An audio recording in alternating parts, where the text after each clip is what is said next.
Vélo conseil, le conseil du vélo, mais surtout je suis là pour vous aider et pour raconter aussi sous la bonne humeur des choses très intéressantes. Nous allons parler aujourd'hui maintenant du qu'est-ce qu'on va mettre comme première option sur notre vélo, qu'est-ce qu'on va changer pour améliorer son vélo, son VTT en général. Voilà. Alors on va parler déjà de la fourche. On peut, alors par exemple si on a une fourche rigide, si on veut gagner vraiment en confort, on peut vraiment mettre une fourche suspendue, ça peut être une option terrible. Mais ou si on a une fourche qui fait, souvent les premiers prix sont autour de 2,4 kg, 2,5 kg, donc on peut largement augmenter, gagner 1 kg en mettant une fourche plus légère. Ça c'est une chose, ça vous fera gagner du poids, le poids c'est toujours bon à gagner. Mais par contre si vous avez déjà tout ça, qu'est-ce que vous allez mettre? Et en fait, la première option qu'il va falloir, c'est au lieu de taper dans un dérailleur haut de gamme XT, XTR qui va vous faire gagner 20 grammes, ou de taper dans des manettes qui vont rien vous faire gagner en fait au final, en poids, mais en confort d'utilisation, bien sûr, mais en poids et en... ça ne va pas révolutionner votre vélo, quoi. En fait, c'est là où on va investir, et là où il va y avoir vraiment la différence la plus flagrante, ce sera dans les roues. Pourquoi les roues? Même plus que le cadre, ce sera les roues.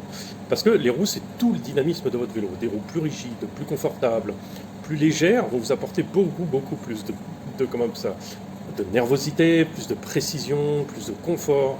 Et ça, les roues, c'est hyper important. Ça passe, c'est aussi important que le cadre. Ça coûte très cher, des bonnes roues, il n'y a pas de souci. Mais si vous voulez des roues dynamiques, des roues qui... ça va vraiment changer tout le caractère de votre vélo, des roues vraiment haut de gamme, et ça va vraiment améliorer votre... comment on appelle ça? Vos relances, ça va améliorer la précision du pilotage, ça va améliorer beaucoup de choses. Ce sera les roues. Alors c'est surtout les roues à changer. Ne changez pas votre cadre forcément, parce que le cadre forcément, entre un moyenne gamme et un haut de gamme, déjà la différence de prix est énorme. Mais surtout, ça ne va pas énormément révolutionner les choses. Ça va vous apporter un petit plus, bien sûr, de stabilité ou de maniabilité, des choses comme ça. Mais vraiment, si vous avez vraiment quelque chose, vous voulez vraiment gagner en dynamisme sur votre vélo, axé sur les roues. Les roues, c'est vraiment très important. Si vous n'avez pas les moyens de gagner du poids sur les roues, parce qu'une paire de roues, c'est quand même très cher, enfin, d'un certain niveau, ça fait encore une solution moins chère, c'est de taper dans des pneus plus légers, plus fins, et voire des chambre à air un peu plus légères. Alors ça existe aussi, hein, ça, des pneus et des chambres à air plus légères. Donc ça, déjà, si vous gagnez sur le train roulant, vous gagnez 300 grammes entre l'avant et l'arrière, c'est énorme, parce que c'est de la masse au mouvement, c'est de la masse qu'il va falloir lancer, c'est de la masse qu'il va falloir déplacer, et plus elle est légère, plus ce sera facile à emmener. Donc voilà, le conseil du jour, c'est si vous voulez changer quelque chose, changez les roues. Après, les roues demandent de l'entretien, forcément, retenir des rayons et tout ça, mais bon, ça, faites appel à un spécialiste, et il va pouvoir vous le faire correctement, parce que souvent, en fait, à vouloir le faire seul, quand on ne sait pas le faire, on le fait un peu n'importe comment, et on a tendance à plutôt déséquilibrer la roue que d'en tirer un truc bien.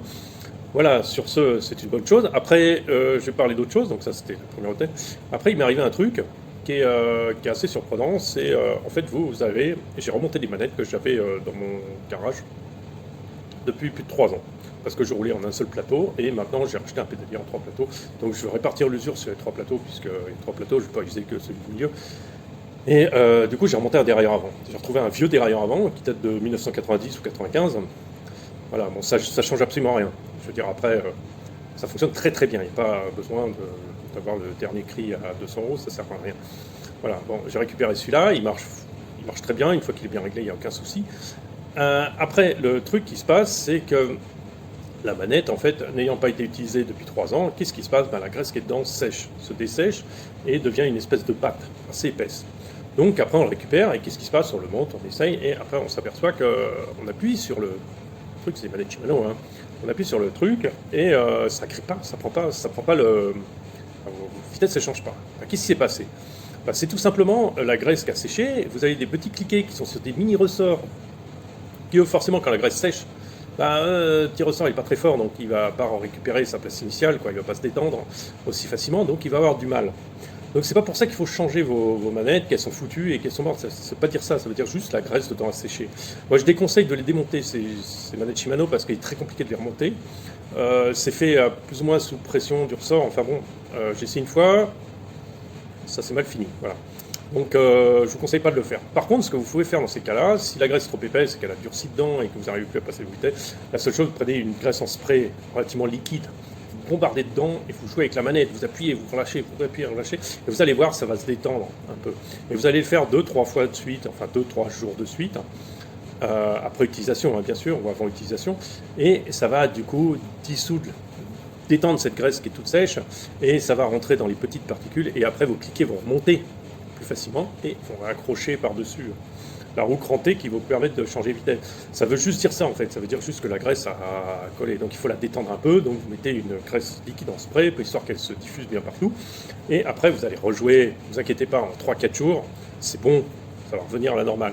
Voilà, si ça devient toujours un peu dur, c'est que la graisse est encore dure, donc on remettra. Mettez par étapes, ne partez pas trop d'un coup, ça sert à rien, ça va couler partout. Mais mettez-en plusieurs fois, jusqu'à ce que ça humidifie la graisse un peu partout et que ça récupère sa souplesse, sa fiabilité. Par contre, ce que je voulais dire aussi, je sais plus. Par contre, voilà, alors ça c'est important, c'est pas besoin de les changer pour ça. Voilà. Donc après, les démontez pas, ça je vous le déconseille parce que c'est une vraie horlogerie ce machin, hein, donc je ne veux pas avec ça.